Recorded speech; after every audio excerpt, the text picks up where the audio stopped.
When the spirit of a nation long suppressed arises in revolt, it is to assert a people's right to freedom, a flashpoint which marks the beginning of a national movement.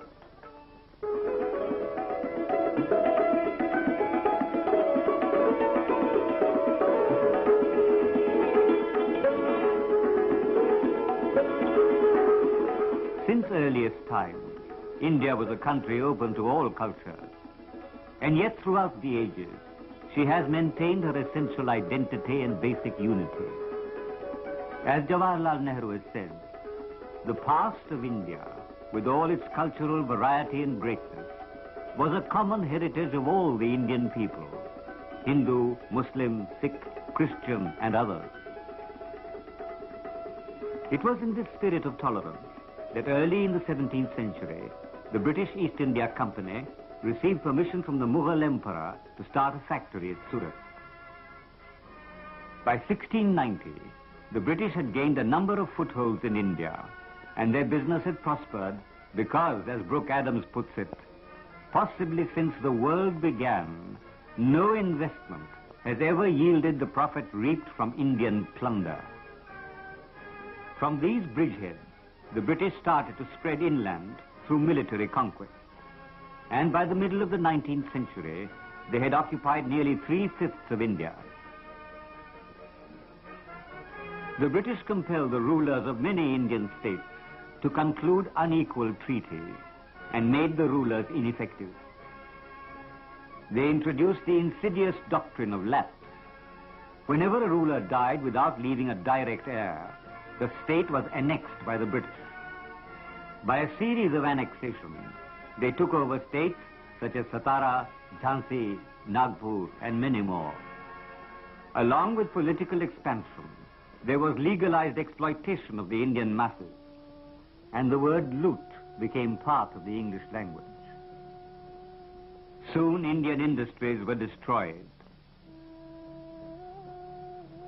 The craftsmen whose products once adorned the courts of Rome and Pompeii lost their means of livelihood. As Jawaharlal Nehru noted, British policy deliberately disintegrated the whole economic and structural basis of Indian society. Artisans and craftsmen were forced back to the villages, and even there, in the words of Lord Bentinck, the misery hardly finds a parallel in the history of commerce. The bones of the cotton weavers were bleaching the plains of India. At such a moment in history, the people of India were in turmoil and decided to fight the British. The British were not only enslaving the people of India, but were a threat to the cultural and religious life of her people.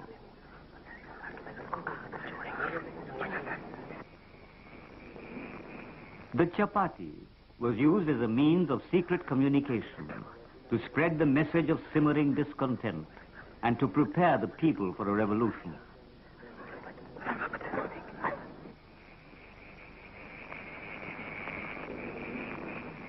At this time, Nana Sahib of Bithur was traveling to various capitals to seek help in organizing a united front against the British.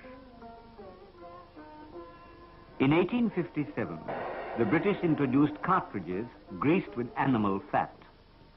These had to be bitten before loading the gunpowder. Since the sepoys were not told what type of fat it was, many refused to accept the cartridges on religious grounds. When the 19th Regiment stationed at Barrackpore near Calcutta refused to accept the cartridges, the unit was disbanded.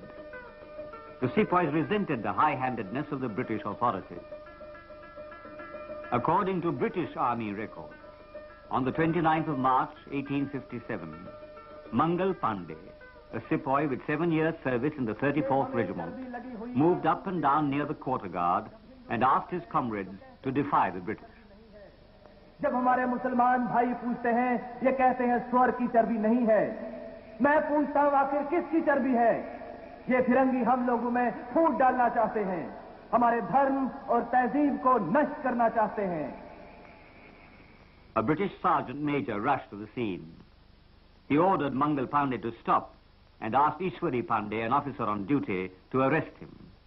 They ignored him. Mangal Pandey said, "This is the time to strike." हम लोग अब पीछे नहीं हट सकते। निकलो बाहर और इनको निकालें। निकलो भाइयों, हमारे साथ इनको निकालने के लिए। A British lieutenant charged forward on his horse. Mangal Pandey shot the horse from under the officer. The colonel of the regiment ordered Mangal Pandey to be arrested. The soldiers disobeyed him. Pandey turned his gun on himself and fired. He was wounded. Mangal Pandey was arrested. After a court-martial, he was hanged. The news of Mangal Pandey's martyrdom traveled swiftly to various parts of the country. At Meerut, 85 out of 90 sawars of the 3rd Cavalry refused to accept the greased cartridges. They were disarmed and sent to prison. The Indian soldiers were furious at this insult to their comrades.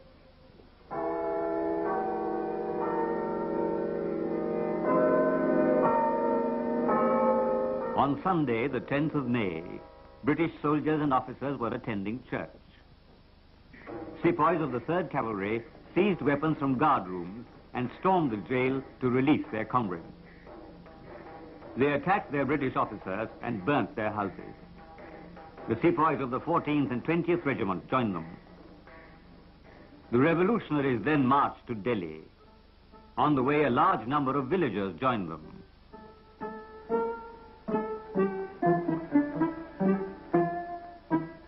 They reached the Red Fort on the 11th of May, 1857.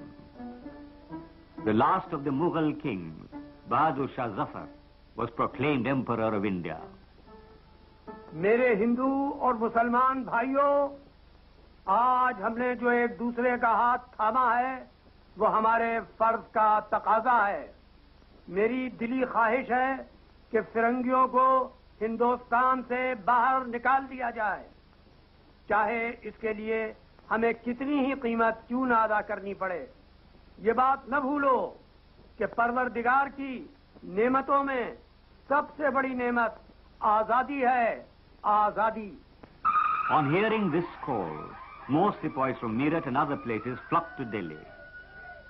The occupation of Delhi by Indian soldiers was a tremendous blow to British prestige. The news of the uprising spread like wildfire. The British administration was virtually paralyzed. In their hearts, the people of India had never accepted British domination, and Indian soldiers had revolted against them 12 times even before 1857. The British authorities issued orders that anyone connected with the revolt was to be treated as a convict and deported to the Andamans for life. Many were given capital punishment. Some were hanged, some shot by musketry, and many more tied to guns and blown away.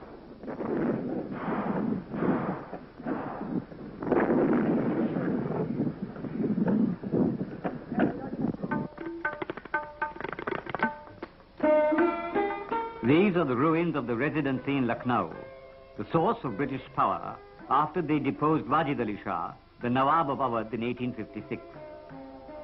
The Residency was completely destroyed during an 8-month-long siege laid by Indian troops. On the 29th of June, the Indian soldiers advancing onto Lucknow defeated the British troops at Chinhat, a few miles outside Lucknow.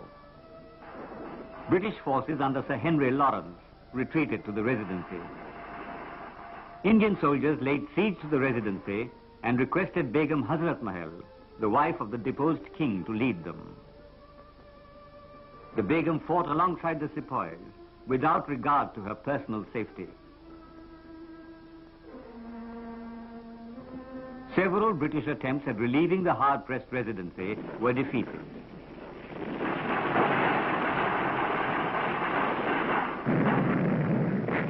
The British suffered heavy losses.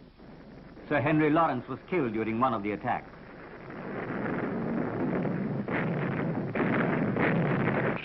The British finally succeeded in recapturing Lucknow in March of 1858. Indian soldiers revolted at Danapur. Under the leadership of Kumar Singh of Jagdishpur, they occupied Ara. Kumar Singh set up his own administrative machinery in this building. When heavily armed British forces attacked his position, the Indian soldiers put up a valiant fight before retreating. Kumar Singh thereafter defeated Colonel Milman's troops and occupied Azamgarh. On the 21st of May, the 37th Native Infantry revolted in Banaras. The unit was disbanded on the 4th of June. At Allahabad, Maulvi Liaquat Ali, a local schoolmaster, proclaimed himself the governor of the city at the instance of the people.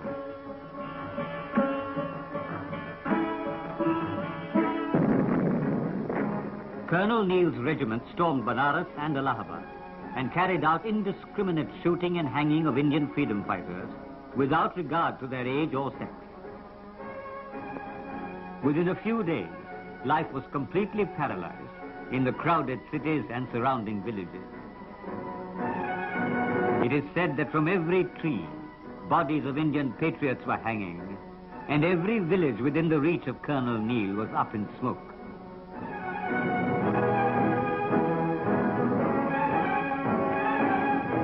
At Kanpur, the 1st and 56th Native Infantry took up arms against the British. They occupied the treasury on the 4th of June. They called on Nana Sahib of Bitur, who was camping at Nawabganj, to lead them in their battle against the British.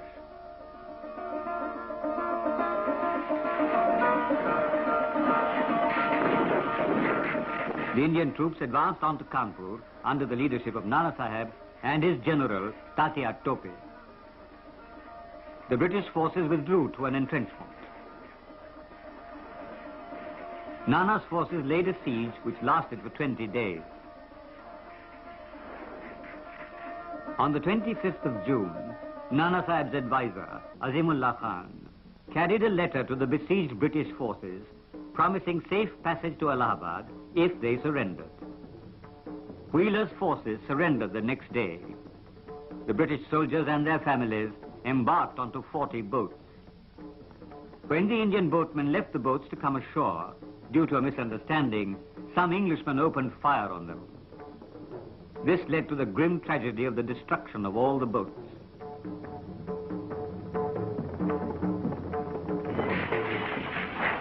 A British column under Henry Havelock attacked Kanpur. Nana Sahib marched out with nearly 5,000 men and set up a strong defensive position at Fatehgarh on the Grand Trunk Road near Kanpur.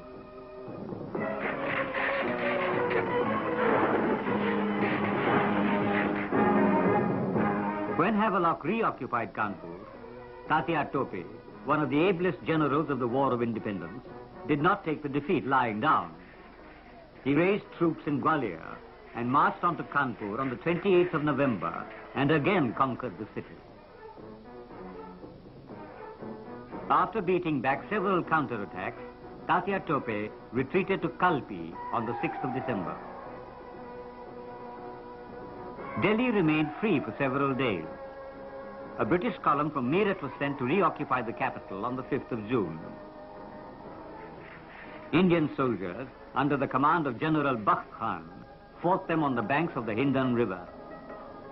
After 2 days of fierce fighting, the Indian sepoys retreated to a stronger defensive position at Badli Ki Sarai, a few miles outside Delhi. The British suffered heavy losses. There was a long stalemate. The British had the advantage of telegraphic communication, which ensured speedy movement of their troops. They were even able to get reinforcements from Britain. Massive reinforcements arrived from Punjab and other areas. The British troops launched a full-scale attack on Delhi on September the 14th.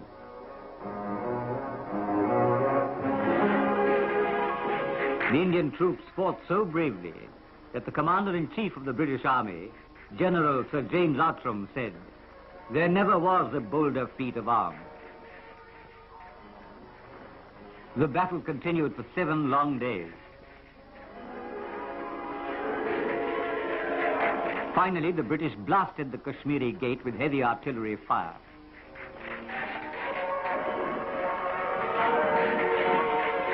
after fighting for every house in every street, the British finally occupied the city on the 21st of September and let loose a reign of terror.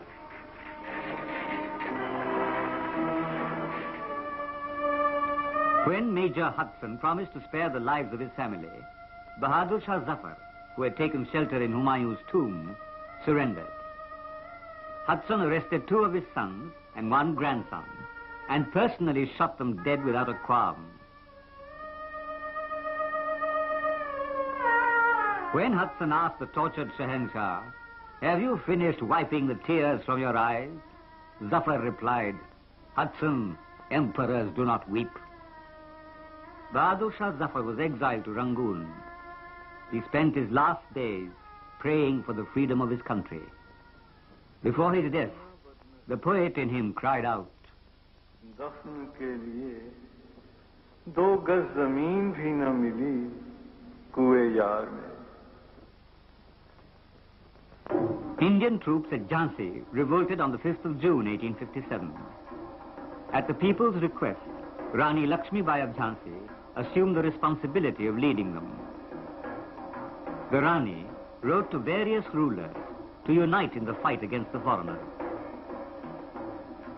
This is the fort at Jhansi, made famous by deeds of extreme courage. The stones of its walls and ramparts are impregnated with the blood of countless men and women who made the supreme sacrifice for the country's freedom. In March of 1858, British troops under General Hugh Rose attacked Jhansi. Under the inspiring leadership of Rani Lakshmi Bai, her troops offered gallant resistance. These guns under the command of Ghaus Khan never ceased firing. Even women were working on batteries and distributing ammunition. On the 4th of April 1858, when the situation became critical, the soldiers pleaded with Rani Lakshmi Bai to leave Jhansi. She left through this gate and joined the troops of Tatia Tope, the Nawab of Banda, Rao Sahib, and others at Kalpi.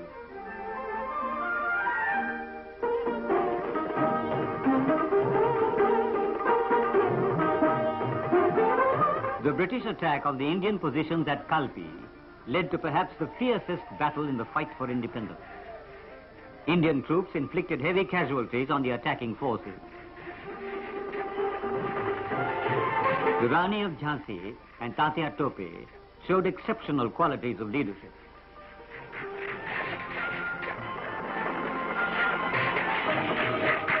When their resources were exhausted, the Indian forces withdrew from the scene and in a brilliant move occupied the Gwalior fort. The Scindia's forces joined Tatia Tope and Rani Lakshmi Bai. The ruler fled to Agra. When the British forces advanced towards the city, the Rani of Jhansi boldly confronted them at Kota Ki Sarai. Rani Lakshmi Bai died fighting for the freedom of our country on the 17th of June, 1858. General Hugh Rose paid her a rich tribute by calling her the best and bravest military leader of the rebels. Tatia Tope continued his fight against the British for several more months in guerrilla warfare. Finally, the deposed ruler of Narwar, Man Singh, who pretended to be a friend of Tatia, betrayed him. On April the 15th, 1859, Tatia Tope was tried by court-martial in this building at Shivpuri in the present-day Madhya Pradesh. On the 18th of April, he was hanged, a sad end to a brave life. In spite of the suffering and sacrifice of tens of thousands of men and women, the first war of independence did not succeed because of lack of organization and coordination, and because many Indian rulers helped the British for personal gain. Nevertheless, it was a war in which all religious barriers were overcome, a war which was to inspire generations of freedom fighters and martyrs who made it possible for us to walk as free Indians today.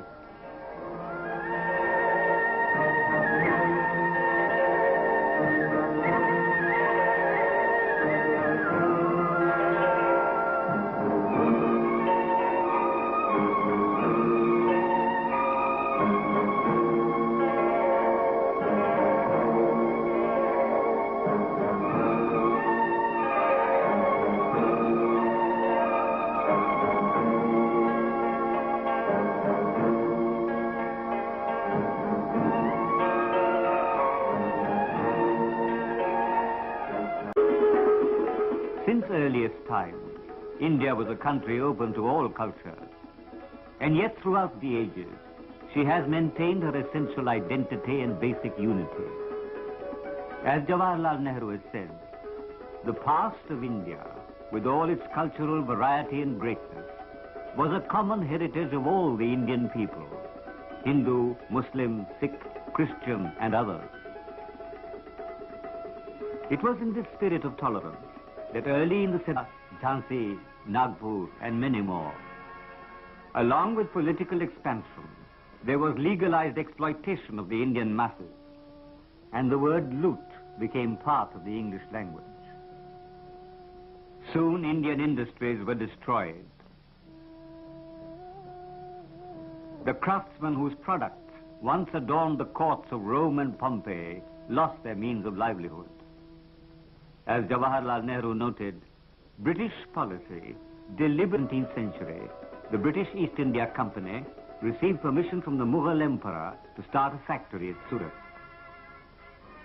By 1690, the British had gained a number of footholds in India, and their business had prospered because, as Brooke Adams puts it, possibly since the world began, no investment has ever yielded the profit reaped from Indian plunder.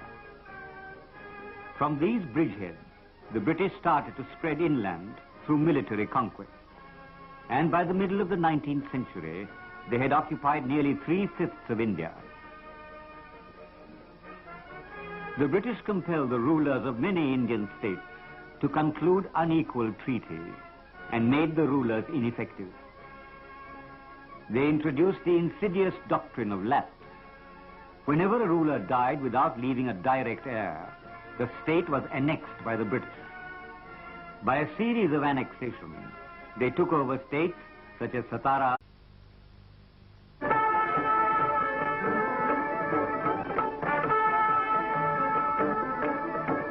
When the spirit of a nation long suppressed arises in revolt, it is to assert a people's right to freedom, a flashpoint which marks the beginning of a national movement.